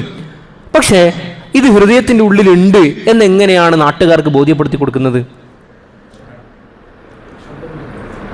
എന്ത് ചെയ്യും? ഖത്തീബ് പറയാൻ വേണ്ടി പറയും, ബിന്തി ഫുലാന, അല്ലെ, എൻ്റെ ഇന്നാലെന്ന മകളെ ഈ മഹറിന് പകരമായി ഞാൻ നിങ്ങൾക്ക് വിവാഹം ചെയ്തു തന്നു. എന്തിനാ കൽബിൻ്റെ ഉള്ളിലുണ്ടായ പോലെ എന്തിനാ പുറത്ത് പറയിപ്പിക്കുന്നത്? ഉള്ളിലുണ്ട് എങ്കിൽ അതിന് തീർച്ചയായും പുറത്തെന്തുണ്ടാകും? അലാമാത്തുകൾ ഉണ്ടാകും. ഒരാളുടെ ഉള്ളിൽ അള്ളാഹിനോടുള്ള സ്നേഹമുണ്ടെങ്കിൽ, ഹബീബിനോടുള്ള സ്നേഹമുണ്ടെങ്കിൽ സല്ലല്ലാഹു അലൈഹി വസല്ലം, അയാളുടെ ശരീരത്തിൽ അതുണ്ടാകും, അയാളുടെ വസ്ത്രധാരണത്തിൽ അതുണ്ടാകും, അയാളുടെ ആംഗ്യവിക്ഷേപങ്ങളിൽ അതുണ്ടാകും. ഒരാൾ പറയാ പുറത്ത് കാണുമ്പോൾ മുഹമ്മദ് റസൂലുള്ളാഹിന്റെ ഒരു അടയാളവും ഇല്ല, എന്നിട്ട് പറയാ എനിക്ക് ഭയങ്കര ഇഷ്ടമാണ്, എൻ്റെ ഉള്ളിൽ നല്ലതാണെന്ന് പറയാണ്. ഒരാൾ ബാഹ്യമായി തെറി വിളിക്കാൻ. അപ്പൊ ഇവർ പറയുന്ന വ്യാഖ്യാനം അനുസരിച്ചിട്ട് തെറി വിളിക്കാലോ. എന്ത് മാത്രം നന്നായാൽ മതി? കൽബ് മാത്രം. ഞാൻ നിന്നെ തെറി വിളിക്കുന്നു നീ നോക്കണ്ടേ, എനിക്ക് എന്നെ ഭയങ്കര ഇഷ്ടമാണെന്ന്. ഞാൻ നിന്നെ അടിക്കുന്നതൊന്നും നീ നോക്കണ്ട, ഞാൻ നിന്നെ ഉപദ്രവിക്കുന്നു നോക്കണ്ട, ഞാൻ നിനക്ക് സമ്പത്ത് ചെലവ് തരാത്തൊന്നും നീ നോക്കണ്ട, എനിക്കെന്നെ ഭയങ്കര ഇഷ്ടമാണ്. ഇഷ്ടമല്ലേ വേണ്ടത്? ഹൃദയമാണല്ലോ നന്നാകുന്നത്. അതെന്താ അവിടെ നമ്മൾ അത് പരിഗണിക്കാത്തത്? അപ്പൊ നമ്മൾ പറയും, സഹോദര, നിങ്ങൾക്ക് ഇഷ്ടമുണ്ടെങ്കിൽ, ഹൃദയത്തിൽ ബഹുമാനവും സ്നേഹമൊക്കെ ഉണ്ടെങ്കിൽ നിങ്ങളുടെ സംസാരത്തിന്റെ രീതി ഇങ്ങനെ ആയിരിക്കില്ല. നിങ്ങൾക്ക് സ്നേഹം ഇഷ്ടമുണ്ടായിരുന്നെങ്കിൽ നിങ്ങൾ ഒരിക്കലും ആക്രമിക്കുമായിരുന്നില്ല. ഇതുപോലെ നമ്മൾ പറയുന്നു, തഅസിൽ ഇലാഹ വ അൻത തുദ്ഹിറു ഹുബ്ബഹു. കവി പാടി, നിങ്ങൾ അള്ളാഹിന് ഇഷ്ടമാണ് ഇങ്ങനെ വാദിച്ചുകൊണ്ടിരിക്കുന്നു, എന്നിട്ട് മറുഭാഗത്ത് അള്ളാഹ്ക്ക് ഇഷ്ടമല്ലാത്തൊക്കെ ചെയ്യുകയും ചെയ്യുന്നു. ഹാദാല അംരി ഫി ഫിആലി ബദിയു. ഇത് ഭയങ്കര അത്ഭുതകരമായ കാര്യമാണ്. ലൗ കാന ഹുബ്ബുക സാദിഖൻ ലഅതഅതഹു. നിങ്ങളുടെ ഉള്ളിൽ അള്ളാഹുവിനോടുള്ള ഇഷ്ടം യഥാർത്ഥമായിരുന്നുവെങ്കിൽ അള്ളാഹ് പറഞ്ഞതുപോലെ ജീവിതത്തിൽ അതിൻ്റെ വ്യതിയാനങ്ങൾ ഉണ്ടാവും. നിങ്ങളെ കാണുമ്പോൾ അതിൽ എന്തിൻ്റെ ഐഡൻറ്റിറ്റി ഉണ്ടാകും? മുഹമ്മദ് റസൂലുള്ളാഹി സ്വല്ലല്ലാഹു അലൈഹി വസല്ലം എന്നുള്ള ഐഡൻറ്റിറ്റി ഉണ്ടാകും. അപ്പോൾ ഈ ഹദീസിനെ ആ അർത്ഥത്തിൽ വ്യാഖ്യാനിക്കുന്നത് വലിയ ദുർവ്യാഖ്യാനമാണ്. അള്ളാഹു നമുക്ക് മനസ്സിലാക്കി തരുമാറാകട്ടെ. അപ്പോൾ അമലുകൾ പരിഗണിക്കുന്നത് നിയ്യത്തിൻ്റെ അടിസ്ഥാനത്തിലാണ് എന്ന് മുഹമ്മദ് റസൂലുള്ളാഹി സ്വല്ലല്ലാഹു അലൈഹി വസല്ലം. وعن أبي موسى عبد الله بن قيس الأشعري رضي الله عنه أنه قال سئل رسول الله صلى الله عليه وسلم. അബൂ മൂസ റളിയല്ലാഹു അൻഹു റിപ്പോർട്ട് ചെയ്യുന്നു. അബൂ മൂസ അൽ അശ്അരി റളിയല്ലാഹു അൻഹു, അദ്ദേഹം യമനിലെ അശ്അർ ഗോത്രത്തിലെ വലിയ ആളായിരുന്നു. അതുകൊണ്ടാണ് അശ്അരി എന്ന പേര് വന്നത്, അശ്അർ ഗോത്രക്കാരനായതുകൊണ്ട്. അദ്ദേഹം പറയാണ്, അദ്ദേഹത്തിനെ പറ്റി സഹാബാക്കൾ വലിയ മഹത്വങ്ങൾ പറഞ്ഞിട്ടുണ്ട്. നബിതങ്ങൾ അദ്ദേഹത്തിനോട് ഒരിക്കൽ പറയുണ്ടായി, ലഖദ് ഊതീത മിസ്മാറൻ മിൻ മസാമിരി ആലി ദാവൂദ്. ദാവൂദ് നബി അലൈഹി സ്വലാത്തു വസ്സലാമിന് നൽകപ്പെട്ട സ്വരമാധുര്യം. ദാവൂദ് നബി സബൂർ പാരായണം ചെയ്യുമ്പോൾ പക്ഷികളും പറവകളും ഒക്കെ അത് കേൾക്കുന്നതിന് വേണ്ടി സന്നദ്ധമാകുമായിരുന്നു എന്ന് ഖുർആൻ പറഞ്ഞിട്ടുണ്ട്. ഈ സ്വരമാധുര്യം നൽകപ്പെട്ട ഒരു സഹാബിയാണ് ബഹുമാനപ്പെട്ട അബൂ മൂസ അശ്അരി റളിയല്ലാഹു അൻഹു. അബൂ മൂസ റളിയല്ലാഹു പറഞ്ഞിട്ടുണ്ട്, നിങ്ങൾക്ക് ദാവൂദ് നബിക്ക് കിട്ടിയ അതേ സ്വരമാധുര്യം നൽകപ്പെട്ടിട്ടുണ്ട് എന്ന്. അപ്പം അദ്ദേഹം പറയാണ്, നബി തങ്ങളോട് ഒരാൾ വന്ന് ചോദിച്ചു. അപ്പോൾ ഇവിടെ നിയ്യത്താണല്ലോ വിഷയം. നബിയെ, ചില ആളുകളെ പറ്റി നമുക്ക് അറിയാനുണ്ട്. അയാൾ അള്ളാഹുവിൻ്റെ മാർഗത്തിൽ ധർമ്മയുദ്ധം നടത്തുന്നു. ഷറഅ് അനുവദിച്ച, ഷറഅ് പറഞ്ഞിരിക്കുന്ന ഷർത്തുകളും ഫർളുകളും പാലിച്ചിരിക്കുന്ന ഒരു ഫൈറ്റ്, ഒരു ബാറ്റിൽ, ഒരു വാർ, അതിൽ അയാൾ യുദ്ധം ചെയ്യുന്നത് യുഖാത്തിലു ശജാഅത്തൻ, തൻ്റെ ധൈര്യം ജനങ്ങളുടെ മുമ്പിൽ പ്രകടിപ്പിക്കാൻ വേണ്ടിയിട്ടാണ്. ഞാൻ ഭയങ്കര ധൈര്യശാലിയാണെന്ന് ജനങ്ങളുടെ മുമ്പിൽ കാണണം എന്ന് അയാൾ യുദ്ധം ചെയ്യുന്നു എന്നതിൻ്റെ പേരിൽ. വേറൊരാൾ വയുഖാതുലു ഹമിയത്തൻ, അയാൾ യുദ്ധം ചെയ്യുന്നത് തൻ്റെ കുടുംബത്തിൻ്റെ പേരിലുണ്ടായ ആത്മരോഷത്തിൻ്റെ പേരിലാണ്. നീ എൻ്റെ കുടുംബത്തിൽ കയറി കളിച്ചേ, നീ ബാക്കിയൊന്നും എനിക്ക് പ്രശ്നമില്ല, അതൊന്നല്ല ഞാൻ പ്രതികരിക്കുന്നു. നീ എൻ്റെ ഉമ്മാനെ പറഞ്ഞില്ല, എൻ്റെ ഉപ്പാനെ പറഞ്ഞില്ല, എൻ്റെ കുടുംബത്തിനെ പറഞ്ഞില്ല, അതുകൊണ്ട് ഞാൻ പ്രതികരിക്കുന്നു. അങ്ങനെ ഒരാളുണ്ട് നബിയെ. വയുഖാതുലു റിയാഅൻ, മറ്റൊരാൾ ജനങ്ങളുടെ മുമ്പിൽ വലിയ ആളാകാൻ വേണ്ടിയിട്ട് ജനങ്ങളൊക്കെ കാണട്ടെ, അങ്ങനെ അള്ളാഹുവിൻ്റെ മാർഗത്തിൽ ധർമ്മസമരം നടത്തുന്നു. അയ്യുദാലിക ഫീ സബീലില്ലാഹ്, ഇതിൽ ആരെയാണ് ഫീ സബീലില്ലാ എന്നതിൽ പരിഗണിക്കപ്പെടുക? ഇതിൽ ആരാണ് അള്ളാഹിൻ്റെ മാർഗത്തിൽ യുദ്ധം ചെയ്യുന്നത്? പോയത് നബിതങ്ങളെ കൂട്ടത്തിൽ തന്നെ ആയിരിക്കും. ചിലപ്പോൾ അമീർ നബിതങ്ങൾ നിശ്ചയിച്ച ആളോ ആയിരിക്കും. പക്ഷെ ഓരോ ആളുകളുടെയും മൈൻഡ് സെറ്റ് വ്യത്യസ്തമായിരിക്കുമല്ലോ, ഇന്റൻഷൻ വ്യത്യസ്തമായിരിക്കുമല്ലോ. അപ്പൊ ഫീ സബീലിൽ ആരാണ്? അപ്പൊ നബിതങ്ങൾ അതിന് പൊതുവായൊരു മറുപടി കൊടുത്തു. നബിതങ്ങൾ പറഞ്ഞു, മൻ ഖാതല ലിതകൂന കലിമത്തുല്ലാഹി ഹിയൽ ഉലിയ, ഒരാൾ അള്ളാഹുവിൻ്റെ മാർഗത്തിൽ ധർമ്മസമരം നടത്തുമ്പോൾ, സമരമുഖങ്ങളിൽ ഏർപ്പെടുമ്പോൾ അയാളെ നീയത്ത് അള്ളാഹിൻ്റെ ദീൻ വലുതായി കാണണം, അള്ളാഹിൻ്റെ ദീൻ ലോകത്ത് വ്യാപിക്കണം. ഫഹുവ ഫീ സബീലില്ലാ, അവനാണ് അള്ളാഹുവിൻ്റെ മാർഗത്തിൽ. എൻ്റെ പാർട്ടി വലുതാകട്ടെ, എൻ്റെ പാർട്ടി ലോകത്ത് മുഴുവൻ എത്തണം, എൻ്റെ പാർട്ടി ലോകത്ത് വ്യാപിക്കണം, എൻ്റെ പേര് ഉയർത്തപ്പെടണം, ഇതാണ് ആഗ്രഹിക്കുന്നതെങ്കിൽ അള്ളാഹുവിൻ്റെ അടുക്കൽ അവന് യാതൊരു സ്ഥാനവും ഉണ്ടാവുകയില്ല എന്ന് മുഹമ്മദ് റസൂലുള്ളാഹി സ്വല്ലല്ലാഹു അലൈഹി വസല്ലം. ഈ ഹദീസ് ഇമാം ബുഖാരി, ഇമാം മുസ്ലിം റഹിമഹുമുല്ലാ ഇവർ രണ്ടുപേരും റിപ്പോർട്ട് ചെയ്തിരിക്കുന്നു. അപ്പോൾ ഇതൊക്കെ നീയത്തിൻ്റെ മഹത്വത്തിനെ കുറിച്ചാണ് പറഞ്ഞുകൊണ്ടിരിക്കുന്നത്. മറ്റൊരു ഹദീസ് ഇപ്രകാരം കാണാം. വഅൻ നബി ബക്രത നുഫൈ ഇബ്നുൽ ഹാരിസ് സഖഫി റളിയല്ലാഹു അൻഹു അന്ന നബിയ സല്ലല്ലാഹു അലൈഹി വസല്ലമ ഖാൽ, നബി തങ്ങൾ പറഞ്ഞു, ഇദൽ തഖൽ മുസ്ലിമാനി ബിസൈഫിഹിമാ, രണ്ട് മുസ്ലിമീങ്ങൾ പരസ്പരം ആയുധമേന്തിക്കൊണ്ട് അവർ ഏറ്റുമുട്ടിയാൽ, അള്ളാഹു നമ്മളൊക്കെ കാത്തുരക്ഷിക്കുമാറാകട്ടെ. അക്രമി ആകുന്നതിൽ നിന്നും അള്ളാഹു നമ്മളെ കാക്കട്ടെ, അക്രമിക്കപ്പെടുന്നവരിൽ നിന്നും അള്ളാഹു നമ്മളെ കാത്തുരക്ഷിക്കുമാറാകട്ടെ. നബി തങ്ങൾ പറഞ്ഞു, രണ്ട് മുസ്ലിമീങ്ങൾ അങ്ങനെ ആയുധമേന്തിക്കൊണ്ട് പരസ്പരം ഏറ്റുമുട്ടിയാൽ ഫൽ ഖാതിലു വൽ മഖ്തൂലു ഫിന്നാർ, കൊന്നവനും നരകത്തിൽ, കൊല്ലപ്പെട്ടവനും നരകത്തിൽ. കൊന്നവനും നരകത്തിൽ, കൊല്ലപ്പെട്ടവനും നരകത്തിൽ. സഹാബാക്കൾ പറഞ്ഞു, യാ റസൂലല്ലാഹ് സല്ലല്ലാഹു അലൈഹി വസല്ലം ഹാദൽ ഖാതിലു, കൊന്നാൾ എന്തുകൊണ്ട് നരകത്തിൽ? നമുക്ക് മനസ്സിലായി. കാരണം എന്തുകൊണ്ട്? അയാൾ കൊന്നുകൊണ്ട്, അയാൾ കൊലപാതകം നടത്തിയല്ലോ. ഫമാ ബാലുൽ മഖ്തൂൽ, കൊല്ലപ്പെട്ടവൻ എന്താ നരകത്തിൽ പോകാൻ കാരണം? അയാൾ ജീവൻ നഷ്ടപ്പെട്ടല്ലോ, അയാൾ ആക്രമിക്കപ്പെട്ടല്ലോ. ഫമാ ബാലുൽ മഖ്തൂൽ, എന്തുകൊണ്ടാണ് കൊല്ലപ്പെട്ട മുസ്ലിം നരകത്തിലേക്ക് പോകുന്നത്? ഹബീബായ റസൂലുള്ളാഹി സ്വല്ലല്ലാഹു അലൈഹി വസല്ലം തങ്ങൾ പറയുകയുണ്ടായി, ഇന്നഹു കാന ഹരീസൻ അലാ ഖത്ലി സാഹിബിഹി, അവനും ആയുധമേന്തിയപ്പോൾ അവൻ്റെയും ലക്ഷ്യം മറ്റവനെ കൊല്ലുക എന്നുള്ളതായിരുന്നല്ലോ. രണ്ടാളുകളുടെയും ലക്ഷ്യം അപരനെ വകവരുത്തുക എന്നുള്ളതായിരുന്നു. രണ്ടാളുകളുടെയും നീയത്ത് കൊലപാതകമായിരുന്നു. ആ നീയത്തനുസരിച്ചിട്ട് അള്ളാഹു ശിക്ഷ വിധിക്കും. നമ്മൾ കഴിഞ്ഞ മജ്‌ലിസിൽ അത് ചർച്ച ചെയ്തിരുന്നു.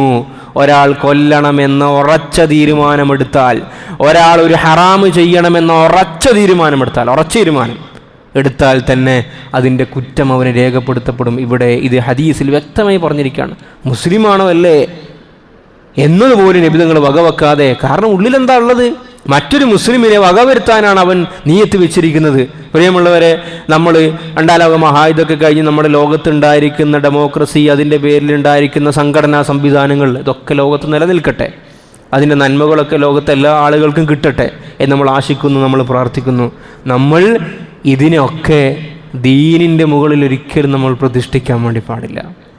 സംഘടനയ്ക്ക് വേണ്ടി നമ്മൾ ഏറ്റുമുട്ടൽ, സംഘടനയ്ക്ക് വേണ്ടി നമ്മുടെ അവയവങ്ങൾ നശിപ്പിക്കൽ, സംഘടനകൾക്ക് വേണ്ടി രക്തസാക്ഷികൾ ഉണ്ടാക്കാൻ വേണ്ടി നമ്മൾ പരസ്പരം പോരടിക്കൽ, അള്ളാഹുവിൻ്റെ മുമ്പിൽ നമ്മൾ ഇതിനെന്ത് മറുപടി നൽകും എന്ന് നമ്മളെ മാത്രം ബോധിപ്പിച്ചാൽ മതി. ഇത് വേറെ ആരും ബോധിപ്പിക്കേണ്ട കേസല്ല.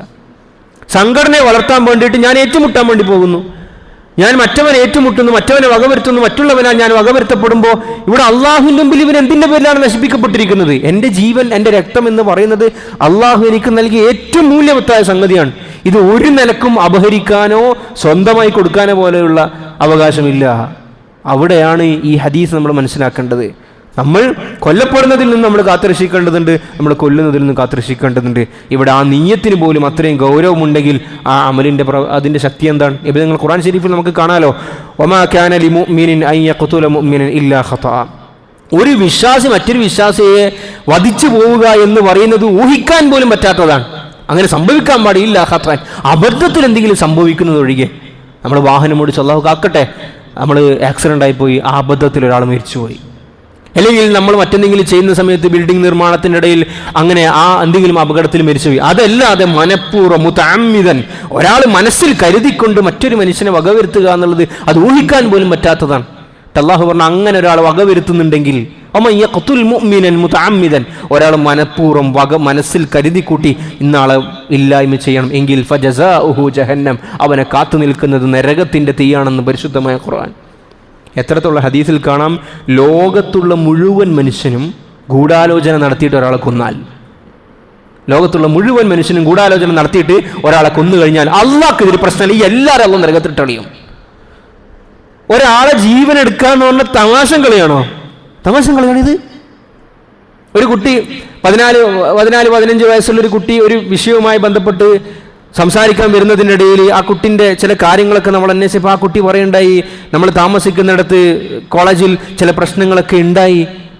അപ്പം ഞാൻ എന്താ ചെയ്യും? നമ്മൾ സാധാരണ ഒരു തല്ലുകൂടിയാൽ ആ സമയത്ത് ഒരു ഉന്തും തള്ളൊക്കെ ഉണ്ടാകും. ഇതൊക്കെയായിരുന്നു 90കളും 95കളുടെയും കാലം. ഒരു തള്ളി ഇങ്ങോട്ടുണ്ടാവും, ഒരു തള്ള അങ്ങോട്ടുണ്ട്, പിന്നെ 2 വർത്തമാനം പറയും, ഇതിൻ്റെ അപ്പുറത്തേക്ക് പോകാറില്ല. അപ്പം ആ കുട്ടി പറയാണ്, വധിക്കണമെന്നായിരുന്നു ആഗ്രഹം ഉസ്താദേ. വയസ്സെത്ര? 14 വയസ്സ്. നിങ്ങൾ ഇന്നും ഓർക്കുന്നുണ്ടാകും, കഴിഞ്ഞ റമദാൻ, ഈ റമദാനിലല്ല കഴിഞ്ഞ റമദാനിലും വയനാട് ജില്ലയിൽ, അല്ലേ, വയനാട് ജില്ലയിൽ ആരാ കൊല്ലപ്പെട്ടത്? ഷഹബാസ്. നിങ്ങൾ ഓർക്കുന്നുണ്ടോ? ആരാ കൊന്നത്? ഇന്ത്യൻ നിയമപ്രകാരം അഡൾട്ടാണെന്ന് പോലും പറയാൻ പറ്റാത്ത 18 വയസ്സിന് താഴെയുള്ള ജുവനയിലായ ആളുകളാണ് ആ ക്രൈം നടത്തിയത്. അപ്പൊ ഇതിന്റെ ഗൗരവത്രാണ്. അതൊക്കെ നിസ്സാരമായി തീർന്നു. ആ സംഭവമൊക്കെ നടന്ന ദിനരാത്രി എനിക്ക് ഇന്നും ഓർമ്മയുണ്ട്. റമദാന്റെ സമയമായിരുന്നു. എത്ര ദിവസമാണ് നമ്മൾ ഉറക്കം പോലും നഷ്ടപ്പെട്ടത്. വധിച്ചു എന്ന് മാത്രമല്ല, ആ അക്രമത്തിന്റെ പേരിൽ ഒരു മനസ്താപവുമില്ലാതെ നമ്മളൊരാളൊക്കെ എന്തെങ്കിലും പറഞ്ഞു പോയി കഴിഞ്ഞാൽ നമ്മൾ ബാഹ്യമായിട്ട് അതിനെ ജസ്റ്റിഫൈ ചെയ്യുമെങ്കിലും നമ്മൾ ഒറ്റയ്ക്ക് ഇരിക്കുമ്പോൾ അങ്ങനെ പറയണ്ടായിരുന്നു, നമ്മളൊന്ന് കൈവച്ച് പോയിട്ടുണ്ടെങ്കിൽ, അടിച്ചു പോയിട്ടുണ്ടെങ്കിൽ തന്നെ നമ്മളങ്ങനെ അടിക്കണ്ടായിരുന്നു, അത് മോശമായി പോയി. ഇവിടെ ഈ കൂട്ടക്കൊല നടത്തിയിട്ട് അവർ തമ്മിൽ ചർച്ച ചെയ്യുന്ന എന്താ? എല്ലാം പോയിട്ടുണ്ട്, അള്ളാഹു കാത്തിരക്ഷിക്കുമാറാകട്ടെ, പറഞ്ഞ പോലെ പണി തീർത്തിട്ടുണ്ട് എന്ന രീതിയിലുള്ള വർത്തമാനങ്ങളായിരുന്നു നടന്നുകൊണ്ടിരിക്കുന്നത്. അതുകൊണ്ട് ഒരു മനുഷ്യൻ്റെ ജീവൻ അത് ഏറ്റവും വിലവുള്ളതാണ്. അത് നമുക്കും എടുക്കാൻ അവകാശമില്ല. നമ്മുടെ ജീവൻ മറ്റൊരാളുടെ ജീവൻ എടുക്കാനും നമുക്ക് അവകാശമില്ല. അള്ളാഹു ആ കുടുംബത്തിന് സമാധാനം കൊടുക്കട്ടെ. നിങ്ങൾക്ക് തോന്നുന്നുണ്ടോ ആ ഉമ്മയിപ്പി ഇന്നും സമാധാനത്തിൽ ഉറങ്ങുന്നുണ്ടാവുന്നു? നിങ്ങൾക്ക് തോന്നുന്നുണ്ടോ ആ കുട്ടീൻ്റെ കുടുംബക്കാർക്ക് ഇന്നും? നമ്മളത് മറന്നു. മീഡിയക്ക് കുറച്ച് ദിവസത്തേക്ക് കടിച്ചു കീറാനുള്ള ഒരു ഉപകരണം മാത്രമായിരുന്നു ആ ഇൻസിഡന്റ്, മറ്റു പല ഇൻസിഡന്റുകൾ പോലെ. അതിനുശേഷം നമ്മളൊന്നും അറിയുന്നില്ല. പക്ഷെ ഓരോ ദിനരാത്രങ്ങളും അവർ അനുഭവിക്കുന്നുണ്ടാകും. കണ്ണടക്കുമ്പോൾ, രാത്രി ഉറങ്ങാൻ വേണ്ടി കണ്ണ് പൂട്ടുമ്പോൾ മുഖത്ത് തെളിയുന്ന ചിത്രം ഈ പൊന്നുകൊണ്ടതായിരിക്കും. അതുകൊണ്ട് ഒരു മുഅ്മിന് നേരെ ആയുധമൊന്നും വെക്കണമെന്ന നിയ്യത്ത് മനസ്സിൽ വന്നാൽ പോലും അല്ലാഹു സുബ്ഹാനഹു വ തആല അതിൻ്റെ പേരിൽ പിടിക്കുമെന്നാണ് ഷഫീഉനാ റസൂലുള്ളാഹി സ്വല്ലല്ലാഹു അലൈഹി വസല്ലം തങ്ങൾ പഠിപ്പിച്ചത്. അതുകൊണ്ട് തന്നെ ഈ സഹാബി ഇതൊക്കെ കേട്ടതിന് ശേഷം നബി സല്ലല്ലാഹു അലൈഹി വസല്ലം വഫാത്തൊക്കെ കഴിഞ്ഞ് കുറച്ചു കാലം കഴിഞ്ഞപ്പോൾ മുസ്ലിമീങ്ങളുടെ ഉള്ളിൽ തന്നെ ആഭ്യന്തര പ്രശ്നങ്ങൾ സംഭവിച്ചിട്ടുണ്ട്. അതൊരു ചരിത്ര യാഥാർത്ഥ്യമാണ്. അതിൻ്റെ കുറേ കാര്യങ്ങളൊക്കെ നമ്മൾ വേറെ പഠിക്കാനുണ്ട്. ഞാൻ അങ്ങോട്ടേക്കൊന്നും പോകുന്നില്ല. പല സഹാബാക്കളും അവർക്കെതിരെ പരസ്യമായ യുദ്ധത്തിന് പോയിട്ടില്ല. അപ്പുറത്തെ ചേരിലുള്ളതും എന്ത് രാജാക്കന്മാർ തന്നെയാണ്? മുസ്ലിം രാജാക്കന്മാർ തന്നെയാണ്. അവർ ചെയ്യുന്നത് അന്യായമാണെന്ന് തികഞ്ഞ ബോധ്യവുമുണ്ട്. സഹാബാക്കൾ തന്നെ ഈ കാലഘട്ടത്തിലുണ്ട്. പക്ഷെ അവരിൽ പല സഹാബാക്കളും പരസ്യമായി പോരടിക്കാൻ വേണ്ടി പോയിട്ടില്ല. നിങ്ങൾ നോക്കൂ, ഉസ്മാൻ ബിൻ അഫ്ഫാൻ റളിയല്ലാഹു തആല അൻഹു 40 ദിവസമാണ് ഉസ്മാൻ റളിയല്ലാഹു അൻഹു വീട്ടു തടങ്കലാക്കിയത്. നിങ്ങൾ നോക്കുന്ന ആലോചിച്ച്, ഒരു രാജ്യത്തിന്റെ ഗവർണർ, ഒരു സ്റ്റേറ്റ് ഭരിക്കുന്ന തലവനെ 40 ദിവസം അദ്ദേഹത്തിന്റെ വീട്ടിലിട്ടിട്ട് ഖൊരാമ ചെയ്യുക എന്ന് പറയുന്നതിന്റെ ആ ഗൗരവം എത്രയാണ്? വെള്ളം കൊടുത്തില്ല, ഭക്ഷണം കൊടുത്തില്ല. ചില സഹാബാക്കൾ ഉസ്മാൻ ബിൻ അഫ്ഫാൻ റളിയല്ലാഹു അടുക്കൽ പോയിട്ട് പറഞ്ഞു, ഉസ്മാൻ റളിയല്ലാഹു അൻഹു. അപ്പം തടവിൽ പിടിച്ച ആളുകളും ഉസ്മാൻ റളിയല്ലാഹു അൻഹു ഖൊരാമ ചെയ്തതും ഉസ്മാൻ റളിയല്ലാഹു അൻഹു തെറ്റിദ്ധരിച്ചിട്ട് വന്ന വേറെ ചില മുസ്ലിമീങ്ങളായിരുന്നു. അന്ന് ഞാൻ പറഞ്ഞ പോലെ ഇന്റേണൽ പൊളിറ്റിക്സിൽ കുറേ പ്രശ്നങ്ങൾ സംഭവിച്ചു തുടങ്ങിയിരുന്നു. ഉസ്മാൻ റളിയല്ലാഹു അൻഹു ചോദിച്ചല്ല, നമുക്ക് അനുവാദം ഉണ്ടല്ലോ ഒരു രാജ്യത്തിൻ്റെ സ്റ്റേറ്റിൻ്റെ ഗവർണർക്കെതിരെ, അതിപ്പോൾ ഇന്ത്യയിലായാലും ഏത് രാജ്യത്തായാലും രാജ്യത്തിൻ്റെ സെക്യൂരിറ്റിക്കെതിരെ ഒരു വിഭാഗം വന്നു കഴിഞ്ഞാൽ രാജ്യസുരക്ഷയാണ് മുന്നിൽ, മറ്റുള്ളവരെ പിടിച്ചു കെട്ടണം തന്നെയാണ്. ഉസ്മാൻ റളിയല്ലാഹു അൻഹു നമുക്ക് ഇവരെ കൈകാര്യം ചെയ്യാലോ, നിങ്ങളാണ് ഇവിടുത്തെ ഗവർണർ, നിങ്ങളാണ് ഇവിടുത്തെ ഖലീഫത്തുൽ മുസ്ലിമീൻ, നബി സല്ലല്ലാഹു അലൈഹി വസല്ലം ഏൽപ്പിച്ച ആളല്ലേ നിങ്ങൾ, ഉസ്മാൻ റളിയല്ലാഹു അൻഹു നിലപാട് എന്തായിരുന്നു? ഉസ്മാൻ റളിയല്ലാഹു അൻഹു വേണ്ടെന്ന് പറഞ്ഞു. അവർക്ക് ആവശ്യം എന്നെയാണ്. പക്ഷേ ഇവിടെ ഒരു ബാഹ്യമായ ഒരു കോൺഫ്ലിക്റ്റിലേക്കും വാറിലേക്കും പോയി കഴിഞ്ഞാൽ ഈ കഅബന്റെ പരിസരത്തും ഹറമിലും ആയിരക്കണക്കിന് മുസ്ലിമീങ്ങളെ ചോര വീഴും, ആയിരക്കണക്കിന് നിരപരാധികളെ കൊല ചെയ്യപ്പെടും. അതുകൊണ്ട് ഞാൻ പോകുന്നില്ല. അത് ഉസ്മാൻ ബിൻ അഫ്ഫാൻ റളിയല്ലാഹു അൻഹു എടുത്ത സ്വന്തമായ ഇജ്തിഹാദിന്റെ റിസർച്ചിന്റെ ഒരു സ്റ്റാൻഡായിരുന്നു അത്. അങ്ങനെ ഒരു സിറ്റുവേഷൻ ഉണ്ടായാൽ പ്രതിരോധിക്കാൻ പറ്റുമോ, സേഫ്റ്റിക്ക് വേണ്ടി പ്രിക്കോഷൻ എടുക്കാൻ പറ്റുമോ എന്നുള്ളത് ഫിഖ്ഹിന്റെ മറ്റൊരു ചർച്ച. പക്ഷെ ഞാൻ പറയുന്നത് ഇങ്ങനെ നബി തങ്ങൾ പഠിപ്പിച്ചതിൻ്റെ പേരിൽ പല സഹാബാക്കളും മാറി നിന്നിരുന്നു. ചില സഹാബാക്കളൊക്കെ തങ്ങളുടെ മക്കളെ ഉസ്മാൻ റളിയല്ലാഹു അൻഹു കാവൽ നിൽക്കാൻ വേണ്ടി അയച്ചു.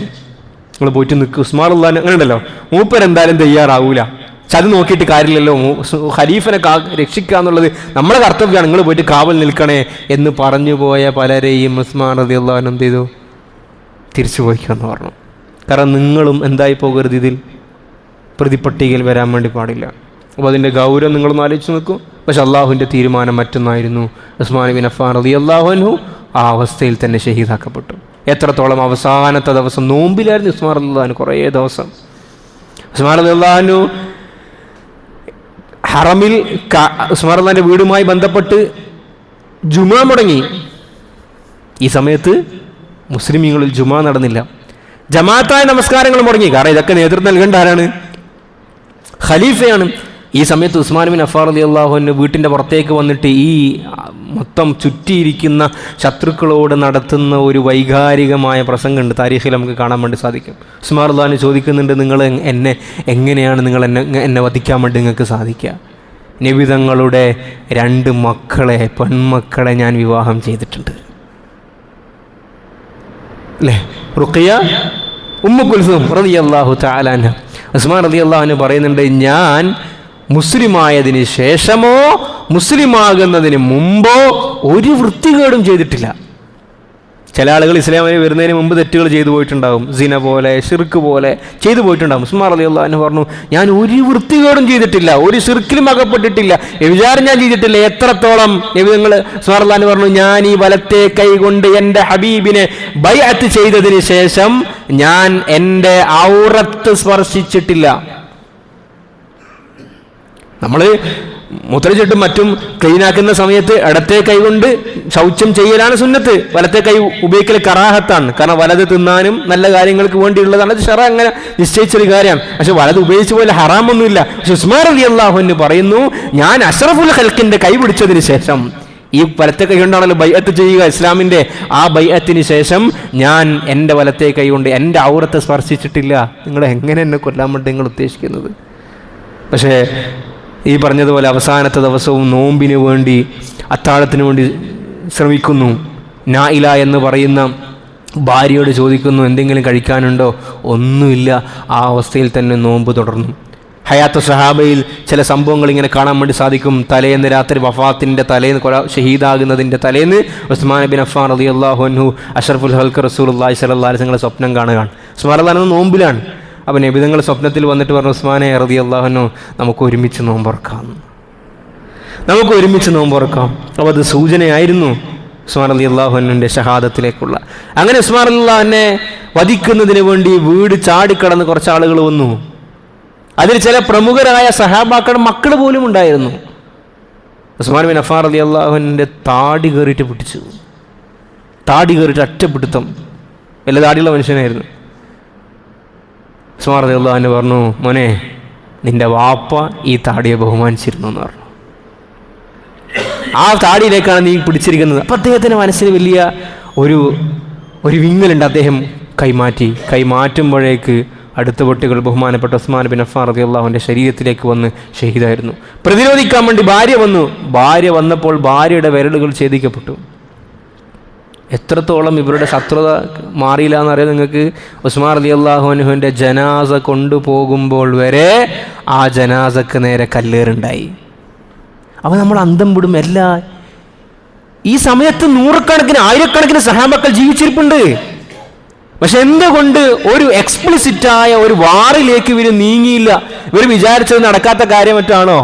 മദീനത്തേക്കുള്ള കംപ്ലീറ്റ് ബൗണ്ടറി അടക്കുക, ഈ പിടിച്ചു വെക്കാൻ വന്ന ആളുകൾ മദീനത്തിന്റെ ഉള്ളിലുള്ള ആളുകളല്ല, മദീനയിൽപ്പെട്ട ചില ആളുകളെ തെറ്റിദ്ധരിപ്പിച്ചിട്ടുണ്ടെങ്കിലും എല്ലാം വന്നത് അതിർത്തി കടന്നിട്ടാണ്. എന്താ നമ്മളെ കോമൺ ലോജിക് വെച്ചെന്ന് ആലോചിക്ക്.